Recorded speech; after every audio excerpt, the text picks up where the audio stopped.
Alien technology.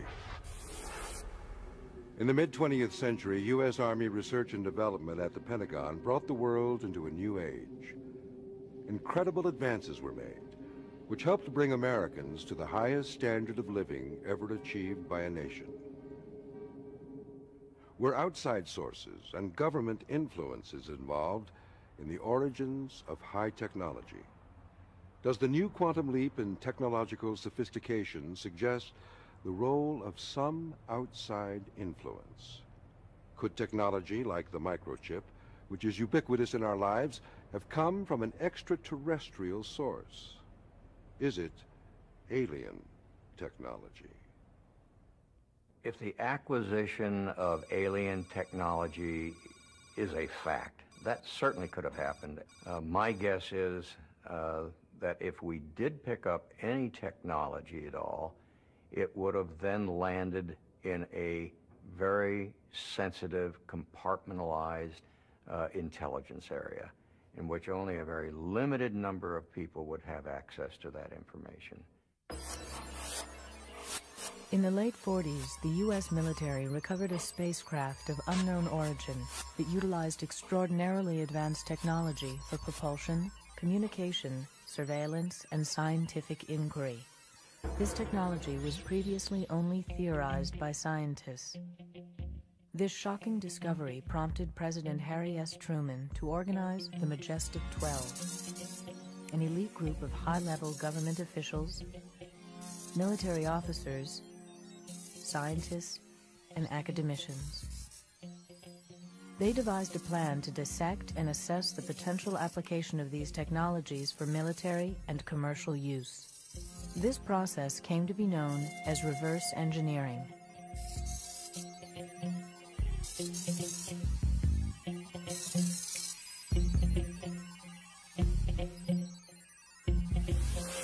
With the advent of the Cold War, the Majestic 12 and its program was conducted under the highest level of secrecy since the Manhattan Project.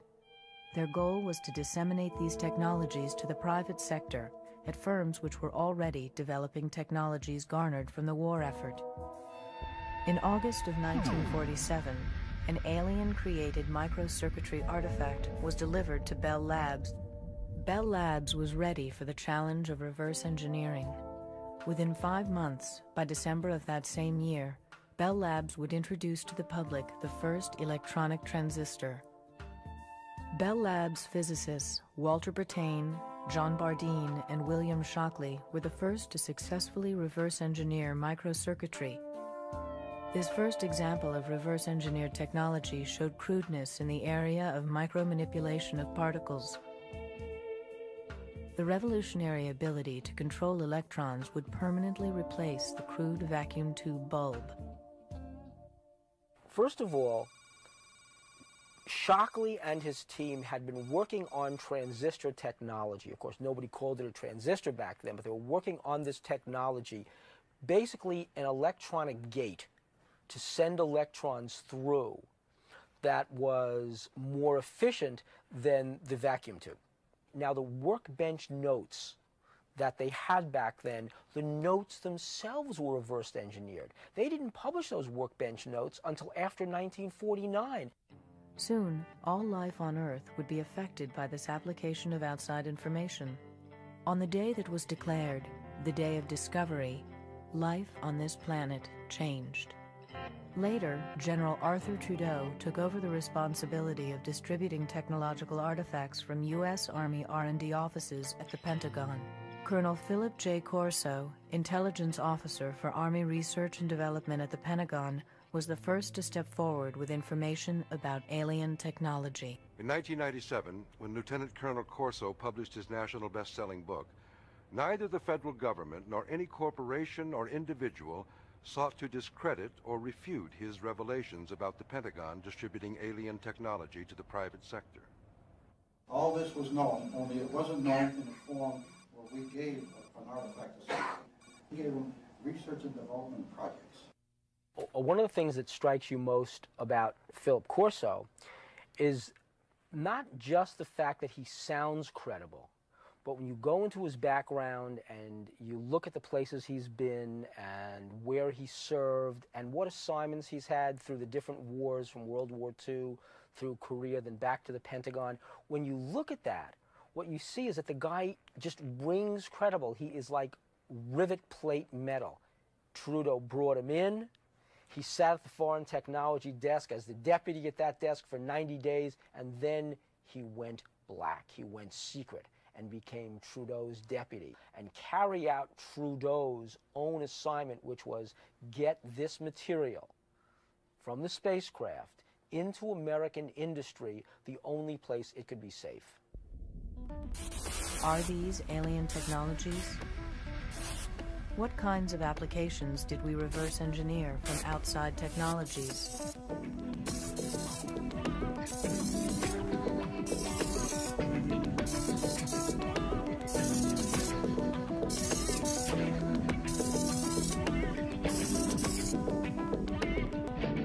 Here, Corso said in 1961, he was looking at what turned out to be a fully functional electronic microcircuit. And they brought those, he said, to Bell Labs, because they knew that back in 1947, Trudeau had told him that the Truman administration, that the Army had brought wiring panels from that, they called it a lander. They called it an alien lander. They brought that to New Jersey, where Bell Labs was. And what Truman said to them back in 1947 was, he didn't know what this was, but he said, what is the lowest common denominator? What is the least complicated device you can create, you can reverse engineer from this? How did we show seeming mastery of the atom without a complete understanding of it? For thousands of years, our concept of the atom was very simple. Only now do we know otherwise. Albert Einstein was the first known theorist on stimulated emission and general and special relativity. These provided a simple conception of the atom for people of the 20th century. One of these atoms probably would appear as a tiny elastic sphere, a sphere formed by negatively charged electrons swarming around a massive nucleus of positive electricity. Public opinion holds Albert Einstein as the foremost authority of the atom. Yet, he did all of his work without ever actually seeing one. Today's scientific activity is being done on the quantum level. Theoretical universal string theories contradict some of Einstein's presumptions on the nature of universal law. Regardless of how scientific theory has developed, recent trends in reverse engineering of alien technology couldn't have begun without these scientific foundations.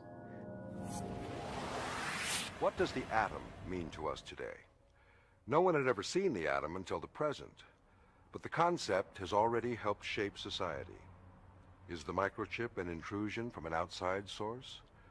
There should have been a parallel in our understanding of what was being created. Without a parallel comprehension of this technological quantum leap, the result has been social disintegration, alienation, and dysfunction. Our scientific understanding has reached downward to the submolecular world and upward to a new global awareness. Yet these advances contradict a diminishing sense of both community and of our responsibility to Earth and to its future generations. The reverse engineering theory holds that the most advanced technology is the result of an outside influence. Looking at technological advances today and trying to explain how those breakthroughs came about in our society, either way, reverse engineering fits right along with the natural progression of things when new technologies emerge. Critics of this viewpoint put reverse engineering into a category that includes paranormal mythology. Well, this is merely an excuse to discount evidence that would lead to a new perspective. Nevertheless, the microchip has become an integral part of many of the electrical machines and appliances that we use today. Its fundamental purpose is to manipulate electrons at the molecular level to perform as electronic switches. In 1958, it was Jack Kilby who was credited with inventing the microchip. In 1965, semiconductor pioneer Gordon Moore predicted that the number of transistors contained on a computer chip would double every year. This is now known as Moore's Law. Deciphering the microprocessor took 23 years. The microprocessor brought us to increased speed of control of information.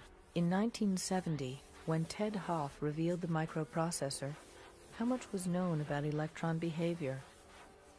For decades, electrons worked in microprocessors while scientists tried to figure out exactly how they worked. At that time, research was still all in theory. We had no understanding of micro-manipulating mechanisms, ion beam implantation, and electron beam lithography, all used now in manufacturing of electronics. Picosecond imaging circuit analysis is currently used at IBM to study the behavior of electrons in microprocessors. Circuit analysis has produced this high-powered camera to study microcircuitry. A picture of the speeding electron is taken within a trillionth of a second. It has been 40 years since the microchip was invented. Why only now are researchers seeing the submolecular level? Since we can only now recognize electrons at the atomic level, does this support the notion that reverse engineering produced this technology? Is our modern use of microchips and other advanced technologies actually a result of alien technology? Why was the development of alien technology so clandestine? And why would it be so harmful for the public to have this knowledge? What would happen if we learned about the true origins of the laser? Light amplification by stimulated emission of radiation. In 1958, surrounded by much controversy, the laser was introduced. The controversy was a result of the dispute over the question of the inventor of the laser. The litigation that ensued only confuses the fact that no one can claim to be the sole inventor of these technologies. Well, the basic idea really isn't so very complicated. This is a system for amplifying light waves, and it does it something like this, that inside of this tube, we give atoms excess energy by passing an electric current through them. The light wave travels through these atoms then, takes away some of their energy, and thereby amplifies the light wave. It becomes more and more energetic. It's reflected here, passes through again, is amplified more, reflected again, and passes back and forth many times until it becomes very intense. And one can see here the beam coming out. It travels along a very long distance without spreading very much. Credited as the inventors of the laser, did Arthur Scalo, Charles Towns, or Gordon Gould know where the outside information came from? The laser comes from the application of stimulated emission to a crystal. A photon is introduced through optical pumping. Mirrors are used for multiplying the emission of active photons. How was the idea of the use of mirrors introduced into laser development? This burst in radiation, as all the atoms discharge photons, results in a cascade of light. The beam generated by most lasers is pencil thin and maintains its size and direction over great distances. Army laboratory at Columbia University, which staged its first test on a laser right around 1960. That's where they took the laser cutting tool. Not to say this is what a laser is. They already knew what a laser was.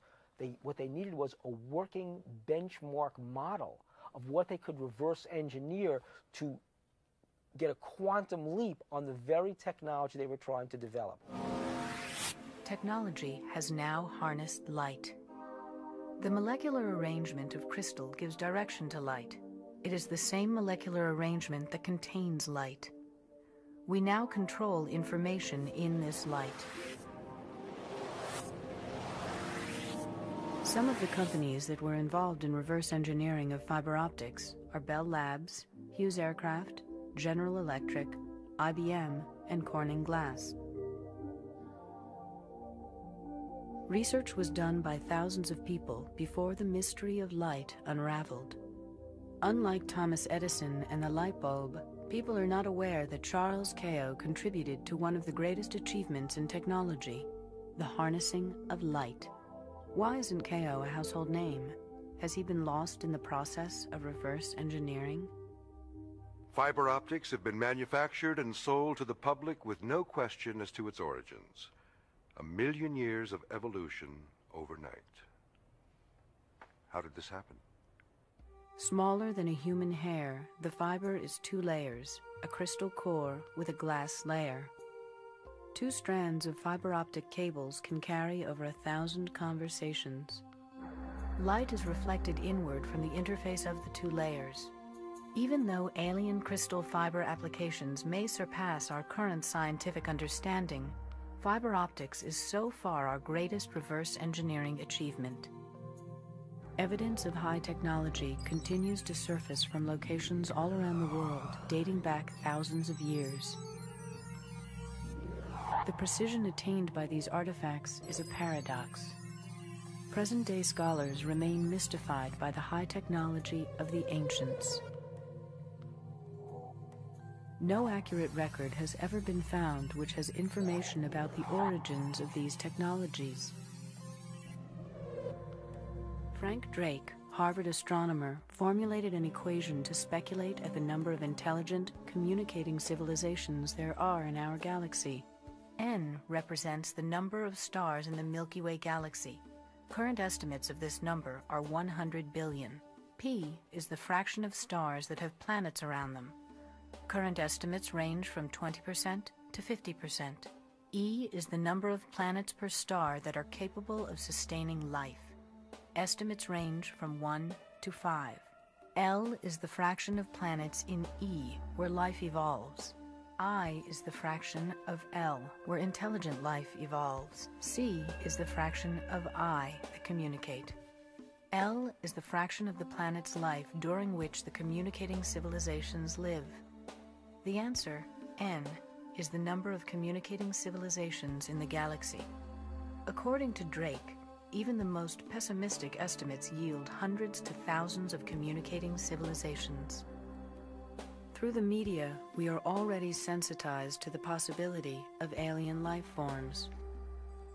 To maintain a logical perspective is a challenge, considering our point of reference is only the popular media.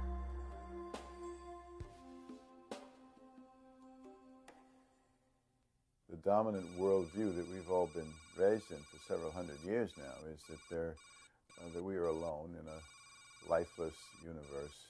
I think even if a better worldview or a more truthful one or one that opens up consciousness to a much more interesting universe, even when that would be the result, change is still resisted, because whatever your existing worldview is, it gives us a kind of complacent sense that we understand our world, and when something comes along that completely shatters that, then we don't understand. We don't have control. Anything else can follow, you know.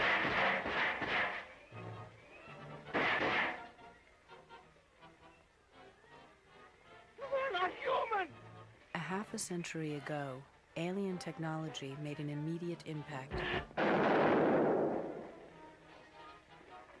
On Halloween night of 1938, Orson Welles' radio program War of the Worlds showed just how Americans would react to news of alien contact. The program caused pandemonium. Some people even committed suicide. Turn you to Carl Phillips at Grover's Mill. Ladies and gentlemen, here I am. Wait a minute, something's happening. There's a jet of flame springing from the mirror, and it leaps right at the advancing men. Lord, they're turning into flames.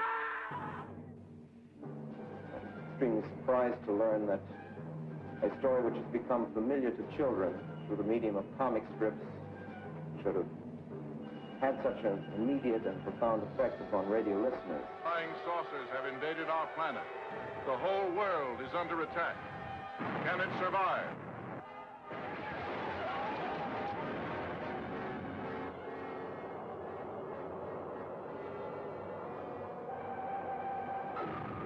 The U.S. government took note of the public's reaction to the show. Since then, the government's position has been very cautious on this topic.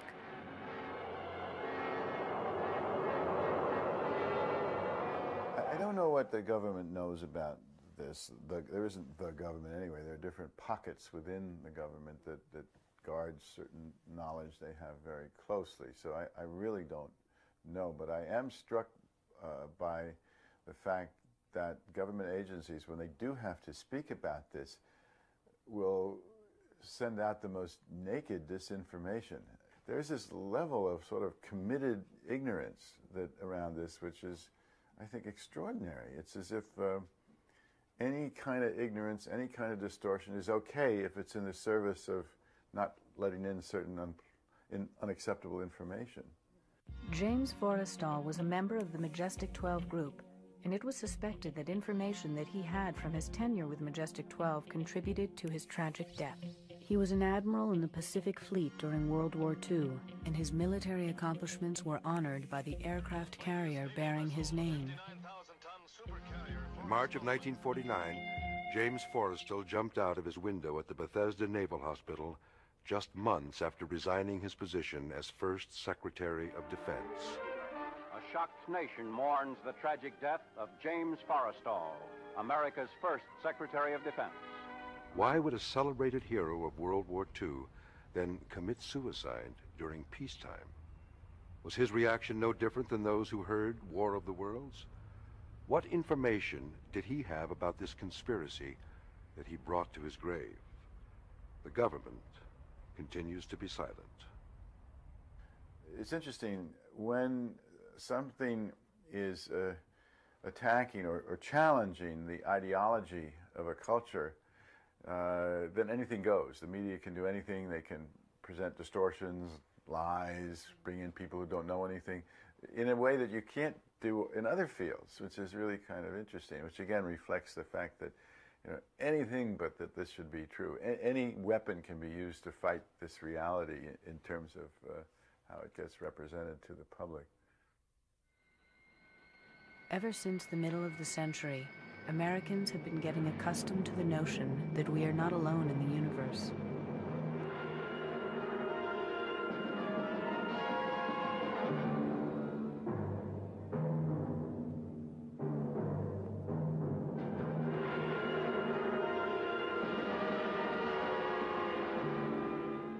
I think there's no question that the tendency to show extraterrestrial encounters as either comical or sinister does influence a certain number of people who don't know any better.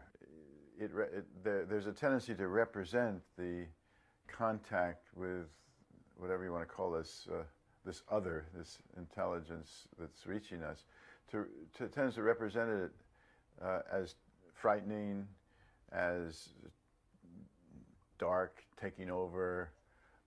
We have to fight them, you know, sort of like movies like Independence Day, which show us somehow conquering this terrible alien invasion. The public's views showed a dramatic change during the early 60s with a boom in popularity of sci-fi movies. The public felt a sense of security by relegating alien contact to the realm of entertainment, while in the real world, the government tried to explain away UFOs with reasons like swamp gas and weather balloons. New movies and broadcasting has proved that society's views have evolved. The public is more open to this than the elite, you know, the general public. If I meet people in a bar or in the street or have seen something I've done on TV, they, oh yeah, we understand that. That makes sense. Popular culture has portrayed extraterrestrials in a more intellectual light. Individuals in the military have come forward with contact information, but no official statement has been made to confirm or deny any such evidence. Whenever such evidence is brought forward by a private citizen, the response has generally been skepticism.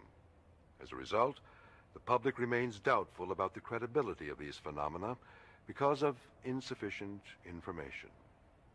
Perhaps the only logical conclusions that we can draw are the ones that come from our own self-examination. The kind of technology that we now have is a product essentially of the scientific revolution and the industrial revolution. And that is why I spent so much time researching the story of the Luddites. Because the Luddites were people in England at the beginning of the Industrial Revolution who said, wait, what is this technology going to do to us in particular, to our jobs, to our families, to our communities, to the environment? And they said they didn't like these new steam technologies coming in. They didn't like these new factories that were being produced because they did people out of jobs. And they said they took their torches and they took their rifles and they took their hammers and they smashed those factories. The government of England, in response to this, mounted the greatest armed force against its own citizens that it has ever done. And within about 3 or 4 years managed to put down this Luddite rebellion. And so the Industrial Revolution was allowed to proceed. These people were done out of their jobs, their communities were destroyed, the environment was black. And this is the kind of stuff that Dickens eventually wrote about. The awful price that had to be paid so that the Industrial Revolution could succeed. And so I wrote about these Luddites and told the story of what they did then, and then I tried to bring it forward 150 years to talk about the people today who are resisting the trends of modern high technology. The fact is that the initial big bang of technological innovation and progress was soon followed by the marriage of the military elite to private companies who exploited this technology and have made billions of dollars from it. Silicon Valley produces 68 millionaires per week. It has opened up the economy to a whole new territory. NASA Ames Research and Silicon Valley are recognizing that alien technology is now public knowledge. Yet the government is still secretive about reverse engineering that is continuing today. For example, special agents from NASA's Office of the Inspector General are investigating private entrepreneurs in Silicon Valley. On October 5th, 1999, I did a story for the San Francisco Examiner about a meeting that was going to be held here in California between people at the NASA Ames Research Center and high-tech Silicon Valley executives. We checked it out and it turned out that they were indeed going to have this meeting.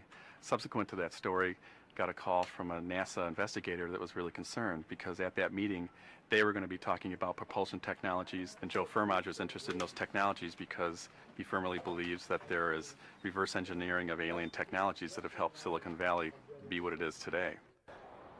Thinking about the computer revolution and its effect on society, you would be blind not to realize how dangerous and pernicious and evil it has been. And I say that in the full recognition that there are individuals who have benefited from it, and that there are certain connections that have been made, and people love to have their email, and they love to be able to be online for this and that. But all of that is trivial.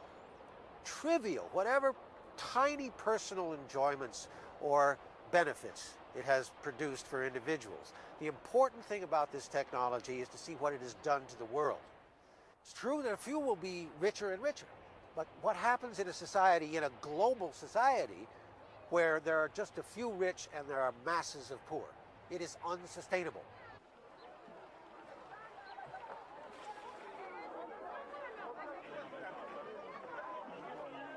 What I'm spelling out for you here is a scenario that inevitably leads to tragedy. And we can see it happening already. But I think it won't be more than 20 years or so before all of this collapses. Because we have these dominant government corporate forces eating up the world, pushing people aside, and attempting to create a world that is entirely artificially, entirely technology dominated. A technosphere that will eliminate the biosphere. Alien technology causes destruction of our environment at a rapid rate. Its power is beyond what we are able to control. The destructive effects reach out to all areas of the Earth and the life that it sustains. How much time do we have before it is too late to reverse the damage from alien technology? People, disconnected from nature, abuse our ecosystem, which degrades our planet to near fatal levels. Our production of waste rivals our production of technologies that improve the human condition. Think of this. Over there on Wall Street is the beginning process by which $4 trillion is being traded around the world every single day. $4 trillion. Now, you don't trade that stuff buying and selling around the world without having an effect, a real-life effect upon the jobs and the lives and the communities of people. But the psychological effects of all of this are to distance people from the real things that they need in their lives.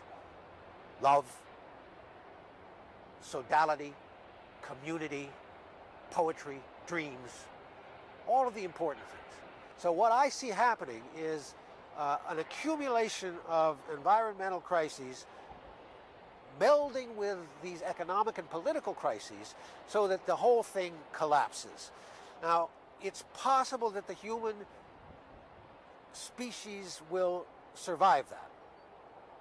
But it will do so only if it's in vastly reduced numbers, people living in small, nature-regarding, communitarian societies. That is to say, tribal societies, much the way humans have lived from 90% of the time they've been on Earth. They've lived in those kinds of nature-loving, nature-regarding, small-scale societies. I think it's possible that we might get back to that. On the other hand, if the pollution, if the destruction is as great as it might well be, it will threaten the existence of the human species on the Earth. Is this the first global technological crisis of its kind? Are we living in a world where all of the technology that we depend on could stop functioning? Or does alien technology have a manifest destiny of its own to dominate the globe? Alien technology has fragmented our system of representation. It fragments communities and alienates people from each other as it takes control. The portability of information may ultimately erode privacy. Soon, people will carry their electronic identity within their skin. This information will be read and tracked by anyone who has the equipment to do so. The gap between those who control the technological machinery and those who are controlled by it may determine what life will be like for the next generation. Will there be more government control over the economy? Will there be more government control over our lives? A bold new world order. Or is it technology that is controlling our lives? In politically underdeveloped countries, alien technology has fatal consequences. The U.S. military will not come forward with information surrounding the development of alien technology. Research continues as defense technology reaches for more sophisticated and lethal weapons. The government's priority is to maintain military and economic supremacy and keep the secrets of alien technology that created its power. The American defense system has increased its contractual research with private companies. These companies research independently and operate under total secrecy under the authority of national security. In his 1961 farewell address to the nation, President Eisenhower warned us of the dangers caused by the very situation that our country finds itself in today. In the councils of government, we must guard against the acquisition of unwarranted influence by the military-industrial complex. The potential for the disastrous rise of misplaced power exists. We must never let the weight of this combination endanger our liberties or democratic processes. Akin to and largely responsible for the sweeping changes in our industrial military posture has been the technological revolution during recent decades. Yet in holding scientific research and discovery in respect, as we should, we must also be alert to the equal and opposite danger that public policy could itself become the captive of a scientific, technological elite. The social, economic, political, and environmental consequences of the unbridled rapid growth of technology in all phases of our lives beget a fundamental question. Are we the master of, or the slaves to high technology? Do we expect technology to be the solution to our problems? Perhaps we have lost the ability to reassert control over our lives. We may be so technologically dependent that any failure in the system could lead to a catastrophe like a nuclear meltdown. Can we forestall or prepare for such a catastrophe if we are unable or unwilling to address these issues now at a time of unprecedented prosperity? Every major city in the United States is a part of only 3 power grids that supply all of our energy.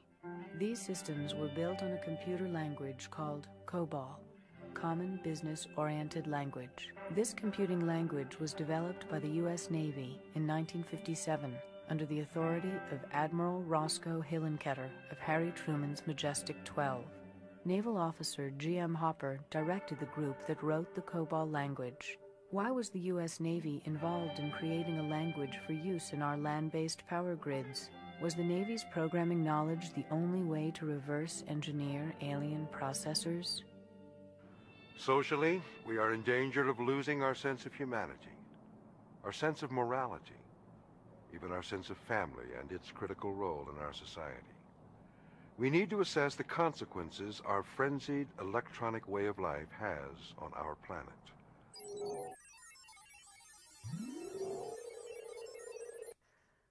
Breakthroughs in medical and drug research hold out the promise of treatment, cure, and prevention of our most dreaded diseases, even cancer and AIDS. Computer technology enhances our ability to diagnose, treat, and cure illness. Magnetic resonance imaging can provide doctors with detailed 3D images of affected organs and tissues. Advances in cardiac surgery techniques continue to enable physicians and practitioners to battle the #1 killer in the United States, heart disease.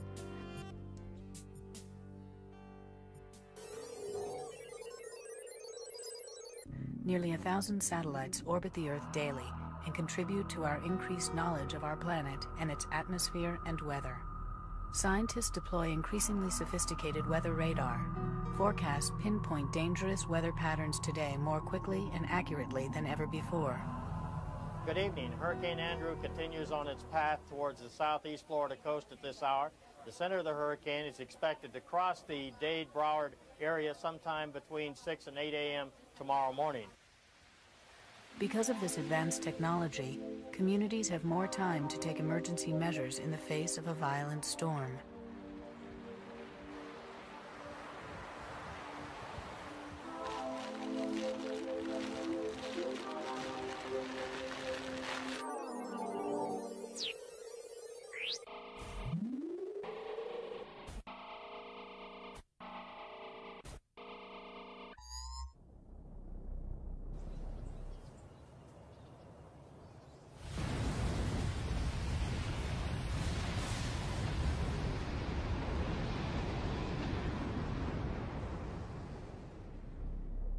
The deployment of the Hubble telescope in the mid-1990s allows man to see to the very edge of the universe.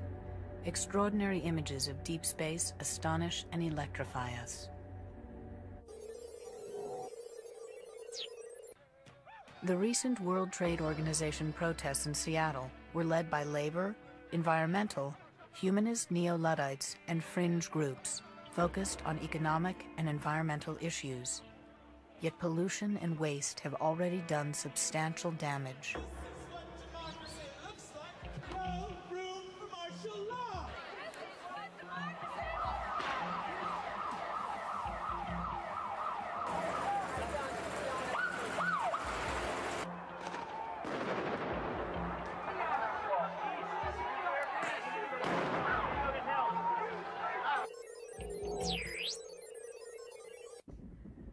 Ironically, a comparatively low-tech alternative to fossil fuel and uranium is wind power.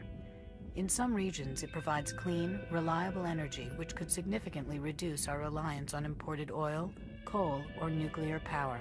Unfortunately, the nuclear power industry is encouraged to develop, through government subsidies, several times the amount that solar or wind power development will ever receive. With the internet eclipsing 1 billion pages and counting, today's e-revolution is spurring an unprecedented global economic boom. E-commerce is expected to top several $1 trillion in the next few years. Alan Greenspan, chairman of the Federal Reserve, pointed out the critical role of high technology in the growth and reshaping of our economy and society.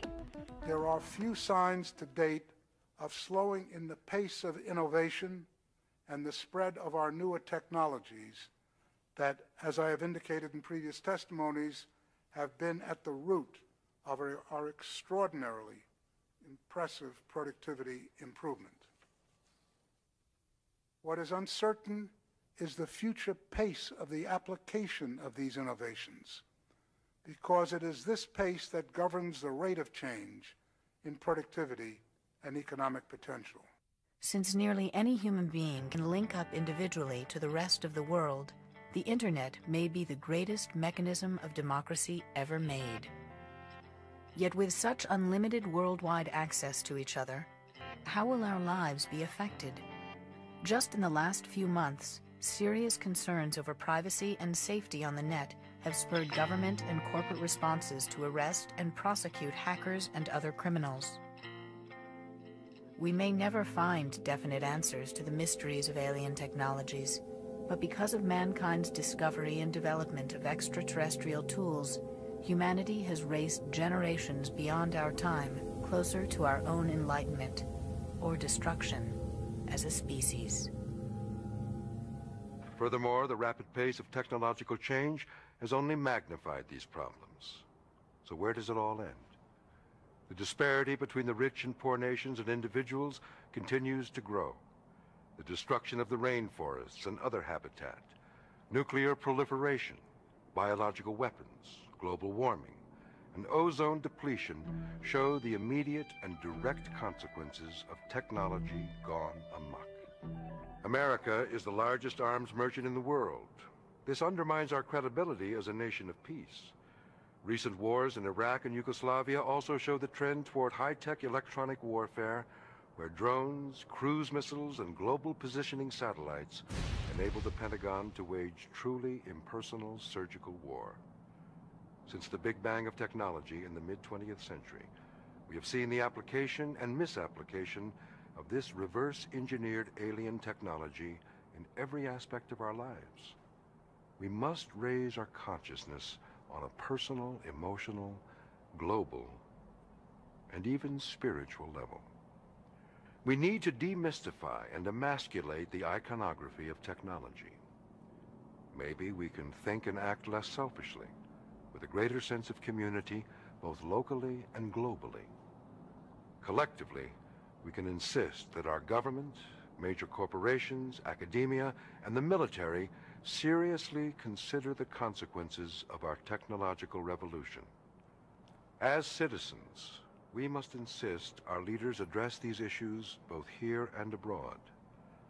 Globally, the U.S., as the world's sole superpower, must take the lead in shaping and applying high technology. America and its allies must press for a more thoughtful, slower approach to technological change. The Internet is the latest and perhaps an especially sinister example of high technology being used to foster racism, bigotry, and hatred. Our power is not through one person or group or nation. Collectively, we as human beings must fight against complacency, indifference, and ignorance. The world is shrinking every day, and we must act now to save our own humanity. The infinite power of the human mind and spirit can help us harness technology while protecting and healing ourselves and Mother Earth. Otherwise, we may eventually be doomed to nuclear, biological, or technological